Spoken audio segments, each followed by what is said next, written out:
The basic question we're asking in this paper is what sort of institutional setting is going to best induce a sort of equilibrium, good response or desirable response to rogue states.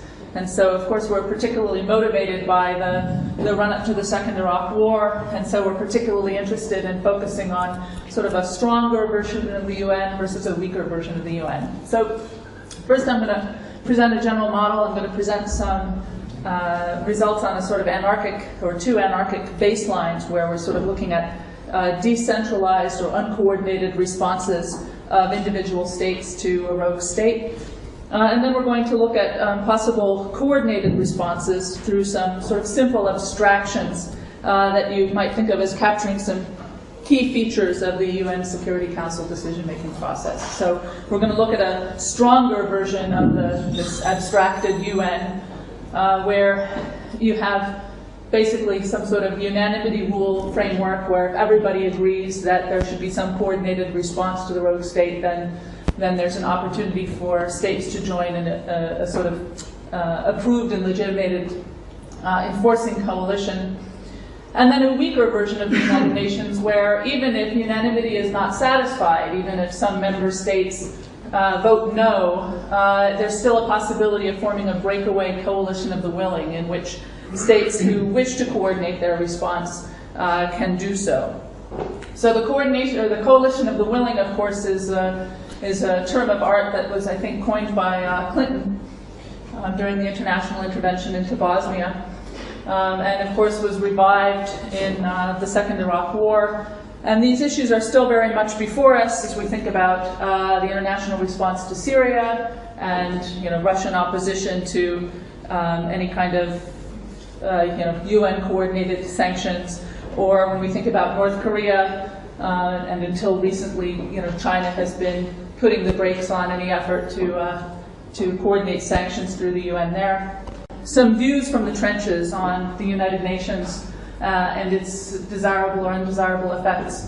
So, on one hand, we have John Bolton and the neoconservatives in the United States. John Bolton was the permanent representative to the UN from the United States during the Bush administration. So the argument there was basically, well, the UN is an ineffective and possibly even counterproductive framework for international responses to rogue states. And there were basically two main complaints. One was that it can leave the ultimate outcome in the hands of less affected states, perhaps even states who are benefiting in some way from the rogue states' undesirable behavior. And so that undermines the ability of the most adversely affected members of the UN to take action to protect their own national interests. And the second complaint was that the UN decision-making process was essentially revealing a lot of information to the rogue states, which the rogue state could then turn around and effectively exploit to its advantage, possibly even making it more aggressive. Blair articulated a very different position on the UN. He said, sure, sometimes it produces suboptimal outcomes, but on the whole it's a good thing and we should attempt to bolster it, not to undermine it. And he criticized the coalition of the willing because, the breakaway coalition, because he said this is going to create incentives for other states to join that coalition and to bypass the UN, and that's ultimately undermining the UN as an institution. Of course, in spite of those critiques of the whole idea of the breakaway coalition, Blair's UK did join the breakaway coalition nonetheless. One of the things that we find in the work that I'm about to present is that strictly voluntary coalitions of the willing may include states that are essentially compelled to join in order to show support, even though they would prefer that the possibility of such a coalition not exist at all. So let me just start sketching the basic model that we employ here. So states are going to differ in their privately known underlying costs that they suffer as a result of the rogue state's behavior, and they're going to choose their actions in order to minimize those costs, anticipating how the rogue state is going to interpret their actions or interpret their resolve. We're going to focus on how the incentives under different institutional environments affect the nature and informativeness of the signals that that the non-rogue state's actions are sending to the rogue state. And then we're going to try to recover some intuitions that I just discussed from the views from the trenches, from Bolton and from Blair, and perhaps add some nuance to some of their complaints and actions. I would be remiss if I didn't mention some related literatures in international relations. Three particularly relevant and strong ones are on the circumstances that lend credibility to states' threats to escalate military conflicts.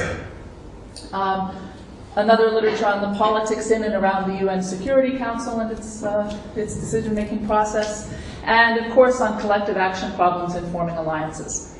We're going to abstract away from the issues that are raised in all of these literatures. So these things are certainly relevant and they're out there, but that's not something we're going to discuss. What was that, Alistair? So we have players, we have N normal states, if you will, and a rogue state R. The normal states will be indexed 1 through N. The rogue state benefits from taking some provocative action, but it may also incur costs that are imposed by other states on it as a result of that provocative action. Each of the normal states is going to have a cost parameter, which is basically scaling that state's disutility from the rogue state's action. So those things are private information of those states, but there's a common knowledge prior distribution, right, about what the types of those normal states are. And just assume some nice distribution. The key feature, though, is that the mass of states with types less than 0 must be less than 1/2. So we're generally thinking of normal states as suffering disutility from the rogue state's actions. We're leaving open the possibility that there are states that actually benefit from the rogue state's actions, though. So the two main institutional environments we're interested in here we're going to call the strong United Nations and the weak United Nations. In the strong United Nations, UN member states vote by a unanimity rule. So, of course, we have the Security Council in the back of our heads here. And this is, we just want to keep the model very simple. So we're basically going to treat the UN as if it were the permanent members of the Security Council. So the UN member states vote by unanimity rule on whether to authorize action against the rogue state. If the vote succeeds, right, everyone votes yes, then the states can voluntarily choose whether or not to join the UN enforcing coalition that actually imposes sanctions and bears costs for imposing those sanctions. If the vote fails, then the coalition does not form. Okay. So essentially here we're sort of have a black box assumption here that violating the UN vote by going ahead and having a coalition impose sanctions anyway is somehow too costly for those states, so that's not something they want to do. And the other version of this is a weak United Nations, which is one where it's possible to have these breakaway coalitions. So the UN member states vote, again by unanimity rule, on whether or not to authorize action against the rogue state. If the vote succeeds, then the states once again choose voluntarily whether or not to join a UN enforcing coalition that will impose sanctions on the rogue state. If the vote fails, then states can choose whether to join a breakaway coalition that will impose sanctions on the rogue state. The technology in the model, the technology of the coalition is exactly the same, whether there's unanimous support for the coalition or not. So only the words used to describe them are different, but the technology for imposing sanctions as a coalition is exactly the same. So sequence of play. So the international community, this is the very broad sequence of play. The international community is going to coordinate on sanctions for the rogue state, conditional on the kind of institutional environment that they're in. The rogue state is going to observe the choices made by the other states. So in the case of the strong UN model, the rogue state is going to observe the UN vote. It's going to observe, how many voted in favor of sanctions and how many voted against. And is going to observe the number of participants in the enforcing coalition if it's authorized. In the case of the weak UN, the rogue state is going to observe the outcome of the UN vote, the vote tally once again, how many in favor and how many against, the number of participants in the enforcing coalition if it's authorized, and if it's not authorized, it's going to observe the number of participants in the breakaway coalition. Okay. And then the rogue state is going to choose its level of action A, and the sanctions will be realized. So we're abstracting away from a lot of things here. Let me run through just a handful of them. So first of all, the rogue state moves second in this model. We're treating it as a common knowledge situation that the rogue state wants to take this aggressive action. So we're sort of picking up the situation from, we all know that the rogue state wants to do this provocative thing. And the question is, right, once states, have their process, right, and decide how they're going to respond to that rogue state, then what does the rogue state do? What level of provocative action will it ultimately choose after it understands what the international response is going to be? We're assuming heterogeneity in the normal state's costs from the rogue action, right? How much they dislike it, how much disutility they suffer from it, but they are going to be identical in size and capability. Right? So we're completely abstracting away from, the difference between, the superpower, as it were, and a smaller nation, a less economically powerful nation, or less militarily powerful nation. So we're abstracting away from those issues completely here. We're not allowing side payments between the non-rogue states. Obviously, a lot of that goes on in the world as well. I think it's obvious anyway. And we're assuming unanimity voting rules in the UN, although, of course, the UN is a much more complicated decision-making structure than that. This is the stylization we're running with here. So this is purely authorization in this model. So again, obviously the world is more complicated. With respect to the unanimity voting rules in the UN, we could change this to a Q rule, right? You're going to shift, some pivot points and things, but and make the analysis a lot more complicated. But the basic incentive structures that we're going to be examining here, those incentives are going to carry through. So we're opting to keep this simple in lots of ways. And in our defense, right, before we go, I think we get something interesting out of it, even though it's so simple. So that's ultimately our defense for going with simple here. We're getting something interesting out of the simple, and if we made it more complicated, it would be harder to see what that was. Payoffs, then. So the sanctions against the rogue state are going to come in two different forms. So we're going to have alpha costs and beta costs imposed on the rogue state.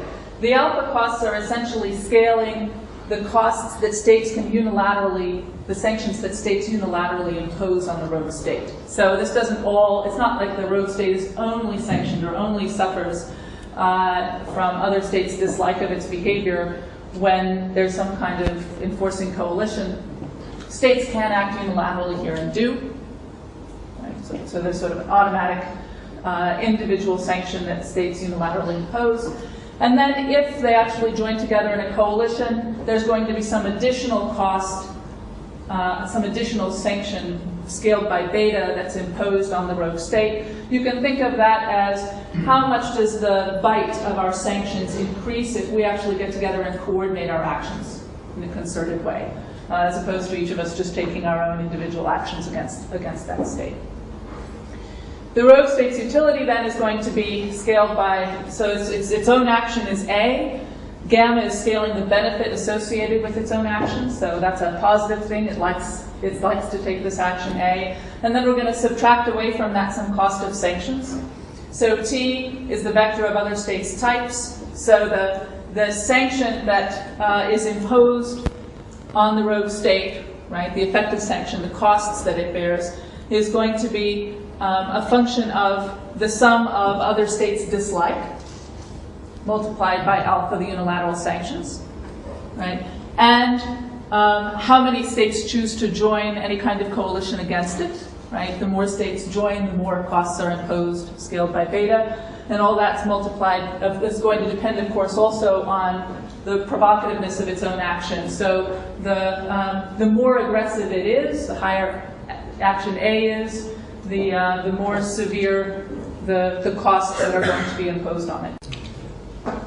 All right, and then we have the non-rogue states utility down here. So they're suffering some cost minus TI times A from the rogue state's action, where TI is their own type. And if they choose to join the coalition, in that case WI is 1, that's their choice variable, then they're also paying a cost delta A, right, of joining the coalition. So it's that cost of joining the coalition is independent of their own type, but it does depend on how aggressive the rogue state's action is. So if the rogue state is more aggressive, those who are joining the coalition are going to be paying a higher cost, right, of being in that coalition and opposing. Yes? Let's think about the rogue state's problem then. In either of these institutional environments, the strong UN or the weak UN, right, suppose that K is the number of non-rogue states that are participating in a coalition. So in the case of a strong UN, that coalition can form only if there's been a unanimous vote in favor of allowing the coalition to form. Right? And then K is the number of nations that have voluntarily chosen to join that enforcing coalition. If the institutional environment is the weak UN, right, then again, if it's a unanimous vote in favor of having a coalition impose sanctions, then K is the number of nations that choose to join that enforcing coalition. If there's been a less than unanimous vote, that's to say the measure failed, then K is going to be the number of nations who choose to join the breakaway coalition. Okay. And to try to keep things succinct on the slides, I'm going to use K as the number of nations in the coalition in all of these various cases. So K is the number of nations in the coalition.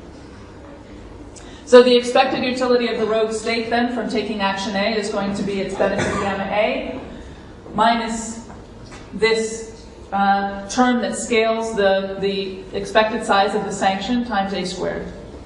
Right, so the sanction is going to be alpha times the expected sum of types, given the information that's been revealed in this decision-making process, revealed by the vote tally, revealed by the number of nations in the coalition, and beta times the number of nations in the coalition. Right. So we can just go through whatever our institutional environment is. We can just think of this term as a sanction, a measure of the size of the sanction that's imposed. And then the optimal rogue action here, right, if the sanction is a positive one, right, is going to be this, and it's going to be their maximal action A otherwise. The non-rogue states problem then, given the vote, is going to be whether or not to join the coalition in cases where a coalition is permitted, either an enforcing coalition because there was unanimous approval of imposing sanctions, or in the case of the weak UN, right, and a non-unanimous approval, right, a losing measure, their decision to join the breakaway coalition or not. So here, state participates in the coalition, whatever sort of coalition it is, if and only if this is true. You'll notice that this means that the non-rogue states' actions, their decision to join the coalition or not, is monotonic in type. So we're going to have some cut point T hat such that all the types higher than T hat want to join the coalition, all types lower than T hat do not. And we have two kinds of informative, symmetric, perfect Bayesian equilibria then in this model. One in which only sufficiently negative types join the coalition, and they do so in order to encourage higher rogue state action. And the other one is in which only sufficiently positive types join the coalition in order to discourage the rogue state action. Right. So these are both signaling equilibria. They're both symmetric. Right. We can't use the Pareto refinement because this is a distributional issue between states. So we're using the highly controversial substantive non-stupidity refinement to limit our attention for the rest of the paper on the second one, since the first one here essentially means that the fellow travelers of the rogue state, those who benefit from the rogue state's actions, hit it over the head, which is costly for them, in order to send the rogue state a costly, credible message that they like what it's doing and it should do more. So that's bizarre. So we're going to stick with the equilibrium in which it's the states who are harmed by the rogue state's actions, who take actions, costly actions, which actually harm the rogue state and thus discourage it. In equilibrium, states' decisions to join the enforcing coalition under either the strong UN or the weak UN, or a coalition of the willing under the weak UN, are weakly increasing in type. I thought I just... And right? So we have this condition that's going to identify the lowest type that joins the coalition. In any informative equilibrium, the rogue state's action is going to be weakly decreasing in this sanction, right? In this measure of sanction S, right? And thus in K, the number of states joining the coalition. And it's also going to be weakly convex in that measure of sanction, right? And so weakly convex in K. So this gets back, finally, took a little longer than I thought it would, sorry, and finally gets back to your question.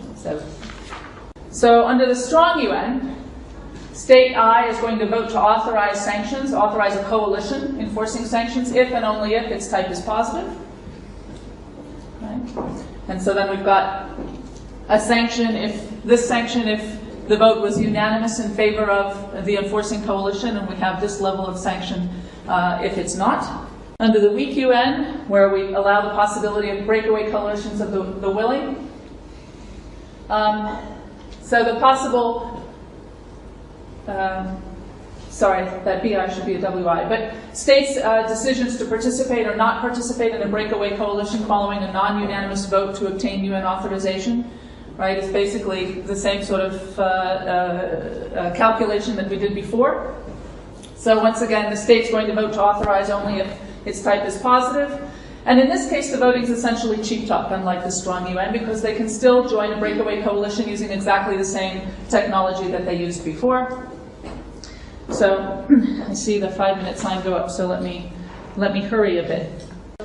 We have two different anarchic baselines, which are basically just for comparison's sake, for welfare comparisons. So we have one without communication and one with cheap talk communication. The cheap talk communication is allowing us to hold fixed the effects of communication when we compare it to the weak UN. So we can look at just the effects of allowing coalition formation. So once again, in the unique informative equilibrium under the anarchic baseline with communication, types greater than 0 separate from types less than 0, just like in the weak UN and the strong UN. But now the expected action of the rogue state is going to be higher when we allow cheap talk than when we don't. Let's think about the ex-ante welfare comparisons between these, the baselines and the UNs. So if there is a state that is a negative type, so it actually likes what the rogue state is doing, then the strong UN and the anarchic baseline of communication yield equivalent outcomes, because basically both of them allow the same level of communication, and neither one of them is going to allow any kind of coalition to form when there's somebody who votes no in the UN. The equilibrium expected rogue state action is going to be higher under both the strong UN and the weak UN than under the anarchic baseline of communication, as long as we have sufficiently low values of beta. So basically what's happening here is if coordinating our actions doesn't produce a sufficiently large increase in the sanctions felt by, or the damage done by the sanctions for the rogue state, then the dominant effect is going to be the informational one, right? And that benefits the rogue state in expectation and hurts the non-rogue states. So let's think about the comparison of the strong and weak UN. If states unanimously authorize the enforcing coalition, then they're going to yield the same outcomes. But if the enforcing coalition is not unanimously authorized, then the equilibrium expected rogue state action is actually higher under the weak UN, where coalitions are still allowed to form, than under the strong UN, again for sufficiently low values of beta. So this is again a situation where the informational effect is dominating the effect of the additional sanctions of coordination. So if not all the states vote in favor of the sanctions, then the set of states is going to be partitioned into two groups under the strong UN, those who voted yes and those who voted no. But under the weak UN, it's going to be partitioned into three sets. So those who voted no, those who voted yes but chose not to join the coalition, and those who voted yes and did vote the coalition. So what's happening there is the weak UN is actually revealing more information to the rogue state, which the rogue state can then exploit, than the strong UN does. So there's a tension here in the neocons' complaints about the UN. On the one hand, they complain that the UN decision-making process is revealing too much information to the rogue state. On the other hand, they're saying we ought to make it easier to have breakaway coalitions, to allow coalitions to form even without the UN authorization, because otherwise some states' foreign policy is held hostage by less adversely affected states, and so they're not able to pursue their own national security interests adequately. So these two things are in tension. As you allow breakaway coalitions to more easily form, you're also providing more information to the rogue state. And the minimum type that joins the breakaway coalition of the willing under the weak UN is going to be lower than the minimum type that would join a unanimously authorized enforcement coalition under either weak UN or strong UN. So, and the minimum type that joins the breakaway coalition of the willing is decreasing as the number of states that vote against authorization gets larger. So basically what's happening here is by having a failed vote, or a vote that fails unexpectedly, badly, that's sending an emboldening signal to the rogue state, right? The opposition against you is not as strong as you had probably expected it to be, so the rogue state will be bolder in its actions, and that actually causes more of the states who are adversely affected by the rogue state's actions to want to join a coalition that can suppress that action. Right? So it increases the benefits to them of joining such a coalition, even as that coalition essentially becomes less effective. Right? I'm going to look at, this is a less interesting case where beta is small. This is sort of something that can happen with intermediate values of beta, and this is, I think, the most interesting one. So let me do this one last slide before I cede the floor. So let's think about the interim welfare effect. So suppose you're a state that knows your type, you know how adversely you're affected by rogue state actions, and you're in a situation here where the expected rogue state action is equilibrium, given that you know that you at least will join the coalition, right? That's going to be a lower rogue state action than the rogue state action that would take place under a strong UN, and that's going to be lower than the expected action when you know that at least one state would not join. That's to say, you know that you're a type that wouldn't join. You don't know what states other types are, but you know that if a coalition forms, you won't be joining it, right? And that will embolden the rogue state relative to how bold it would be under the strong UN when breakaway coalitions were not permitted. So looking at this diagram here, so this is type. T hat is the smallest value of non-rogue state that would join a breakaway coalition under the weak UN. T double hat is the minimum type of coalition that would prefer, that is against the rogue state's actions, that's adversely affected by it, that would actually prefer the weak UN to the strong UN. So what's going on here is basically the guys in here are adversely affected by the rogue state's action. They know that the rogue state's action will be lower if you allow breakaway coalitions than if you do not, because they know that they themselves would be willing to join a breakaway coalition if such a breakaway coalition were possible. And yet they actually prefer the strong UN to the weak UN, because the additional cost that they have to bear of joining that coalition, and they will join under the weak UN, they will join the breakaway coalition, but the cost that they have to bear from doing so isn't really enough to compensate them for the difference in the rogue state's action under the strong UN and under the weak UN. But they will take it if we're in the weak UN, because at that point, right, the rogue state has been emboldened. If they don't join the breakaway coalition, that's like sending a signal to the rogue state that they don't find sanctions all that objectionable, right? They're not willing to oppose it, right? That their own individual sanctions won't even be that high. So these are sort of compelled participants, right? Kind of like Blair's United Kingdom, right? They prefer to have a strong UN. They would rather that breakaway coalitions not be possible.